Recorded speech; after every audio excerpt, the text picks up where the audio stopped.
Thank you. এইটা আবার কোন ধান্দা? কোনো দান্দা মান্দা কাম হইব না। যাও বাবা, রাস্তা মাপো, যাও। না না, তোমাকে কিছু দিতে হবে না।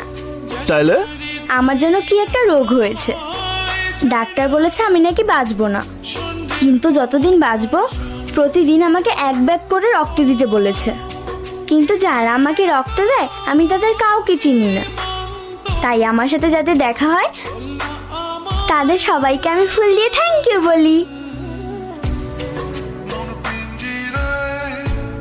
কিন্তু আমি তো তোমার রক্ত দেই নাই। তাতে কি, আগামীকাল হয়তো দেবে। আমি না বলেছি আমাকে না বলে তুমি কোথাও যাবে না? যখন আমি উপরে চলে যাব তখন যদি তোমাকে বলার সময় না পাই, তাই আগে থেকে প্র্যাকটিস করছি, যাতে আমি হুট করে মরে গেলে তুমি কষ্ট না পাও।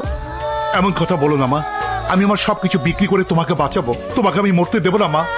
মরতে আমিও চাই না বাবা, আমিও চাই না তোমাকে ছেড়ে যেতে, কিন্তু আমার চিকিৎসার এত টাকা তুমি কোথায় পাবে বাবা?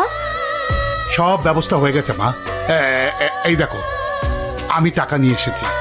এই টাকা বসকে দিয়ে যদি জায়গাটা ছাড়াতে পারি তাহলে তোমার চিকিৎসা হবে, তুমি হাসবে, খেলবে, ঘুরে বেড়াবে। চলো চলো মা। আসসালামু আলাইকুম বস।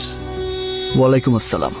বস, আমি গরিব মানুষ, জীবনের সমস্ত সঞ্চয় দিয়ে 300 ফিটের পাশের জায়গাটা আমি কিনেছিলাম। জায়গাটা ছাড়া আমার তেমন কিছুই নেই, বাড়ির সবকিছু বিক্রি করে আপনার জন্য আমি 1 লাখ টাকা নিয়ে এসেছি, চেতে বেশি। ওই মেয়ে শুনেন, 1-2 মধ্যে সিস্টেম করে ফেলামো। বস কি রাস্তার মিসকিন নি? 10 লাখ টাকার 1 টাকা কম হইলে জায়গা হজম হয়ে যাইব। ভাই দয়া করেন, আমার পক্ষে 8 টাকা দেওয়া সম্ভব না, তবে কথা দিচ্ছি যদি জায়গাটা বিক্রি করতে পারি তাহলে পুরো 10 লাখ টাকায় বসকে দেবো। বাকির নাম ফাঁকি। সিস্টেম, ওনার জায়গা ওনারে বুঝাই দিয়া। হ্যাঁ বস, এটা আপনি কি কইতাছেন? ওই জায়গার দাম না হলো 2 কোটি টাকা। বাড়তি কথা আমি পছন্দ করি না, আমি যা কইতাছি তাই কর। ঠিক আছে বস? 10-15-20 বুঝি না, কাল থেকেই ফুলের চিকিৎসা হওয়া চাই। ওকে বস। সব দায় দায়িত্ব আমার। আমারও একটা বোন আছে, আজ যদি ওর কিছু হইতো আমি কি ওর চিকিৎসা করাইতাম না? বস আমি কথা দিচ্ছি, জায়গা বিক্রি হলে জায়গা আপনার বিক্রি করতে হইব না,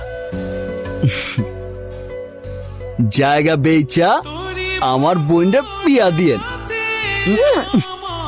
মোটা একটা। তাহলে কতগুলো লাগবে? প্রমিস করতে হইব, যখনই আমার লগে দেখা হইব তখনই একটা করে পাপ্পি দিবা। তুমি আমার লক্ষ্মী ভাইয়া।